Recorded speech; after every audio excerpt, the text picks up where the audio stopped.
Each prosthetic device is unique to the user and therefore requires a host of customizations and fine-tuning.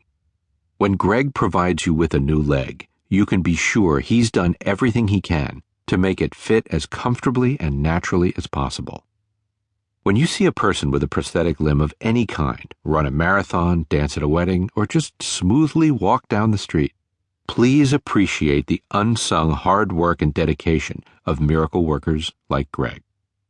Greg's profession is intense. It requires a high degree of focus and concentration. Not only does he care for patients and construct sensitive devices that unite human mechanics and technology, he also runs a business that requires him to negotiate with the huge bureaucracies in government and insurance companies. Each of these endeavors requires a unique skill set, and sometimes he doesn't know where he should put his attention first. A lot of things pile up, you know. I'm scheduled to be on a conference call with corporate headquarters in 15 minutes. There's a patient in the examination room who's very needy.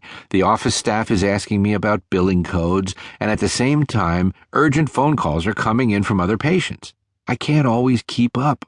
I just can't always keep all those balls up in the air.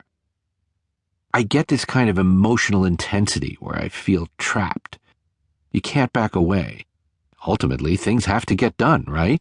But it's unpleasant, and sometimes you say things that you don't necessarily want to say or that you wish you hadn't said.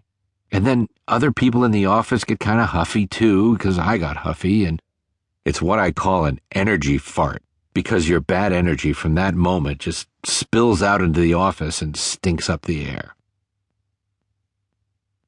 Refocus your brain, the science.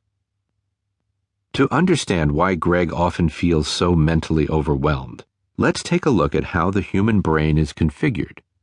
First, it's important to distinguish between the older parts of our brain and the more recently evolved sections that handle the demands of higher-order thinking. The brain stem, cerebellum, and basal ganglia, a region often called the lizard brain because it's quite similar to the brain of an iguana, contain the genetically oldest structures of our neural system. So these are the parts of the brain that evolved first. This lizard brain controls automatic functions in our bodies, such as breathing, heartbeat, and other life support systems, but doesn't provide mechanisms that allow us to learn, plan, or make decisions. Those functions are controlled by the most advanced portion of the brain, called the cortex. Developmental molecular biologist Dr. John Medina, author of Brain Rules, describes the cortex as a type of cathedral that arches above the rest of the brain. The cortex is essentially the surface of your brain, which communicates constantly with the interior through deeply embedded electrical impulses. The word cortex is Latin for bark, and just as the bark is the skin of a tree, the cortex is the skin of the brain. In various parts of the brain, it can be as thin as blotting paper or as thick as heavy-duty cardboard, and it seems to be stuffed into a space that is far too small. The wrinkled nature of the cortex is actually a brilliant trick that allows more of its surface area to fit inside the confines of the cranium.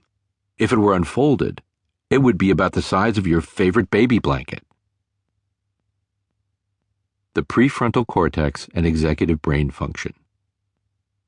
The activities we focus on in this chapter are rooted primarily in one particular part of the cortex, the prefrontal cortex, or PFC.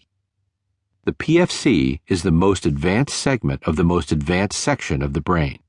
It contains the brain's most recent and most expansive evolutionary structures, and is responsible for the cognitive functions we think of as uniquely human, such as the ability to set complex goals, plan our futures, restrain our instinctive impulses, make informed decisions, and organize our activities.